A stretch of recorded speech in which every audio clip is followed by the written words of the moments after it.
Дуи ја обвини општина Тетово и мнозинството ВМРО влен во Советот на општината за усвојување на програмата за управување со градежното земјиште за 2026 година, која според нив предвидува продажба на 21 парцела со над 56.000 квадратни метри јавно земјиште. Според Линдита Алио од Дуи, на листата за продажба се вклучени и простори од значење за граѓаните. Në këtë listë janë hapësira me rëndësi për qytetarët, parkingu tek Veroja, hapësira tek qendra sportive, toka prej 38.000 metër katror në Saraqin, për vetëm 61 denar për metër katror, si dhe parcelat në Reqis të vogël, ku banorët prej vitesh kërkojnë çerdhe për fëmijët e tyre. Kjo që ata po mundohen të promovojnë si zhvillim ekonomik dhe menaxhim me tokën ndërtimore, paraqet një fakt grabitjen e organizuar e pronës publike me pasurim të individëve të afërt me pushtetin.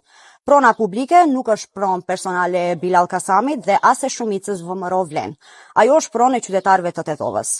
Реагираше заменик градоначалникот на Тетово Алби Кјамили, набројувајќи продажба на неколку имоти во минатото, рече дека 1 евро за квадратен метар е символ на ерата на Бајрам Реджепи и Теута Арифи, двојката која според него продала половина Тетово по оваа цена. Оваа хистерија што се обидуваа да ја создадат е целосно празна и вештачка пропаганда. Општина Тетово и сите други општини имаат законска обврска секоја година да ја усвојуваат годишната програма за јавниот имот. И оваа година ја поминавме оваа програма во Советот, како и секоја друга година веќе 5 години поред. Тоа не значи дека сите тие имоти ќе се продаваат, а уште помалку по цени од 1 евро за квадратен метар, како што ги продаваше Дуи. Сепак од Дуи Тетово најавија дека ќе преземат и правни мерки против сите оние кои ги злоупотребуваат јавните позиции и кои според нив носат одлуки на штета на тетовци и се претвориле во трговци со јавниот имот.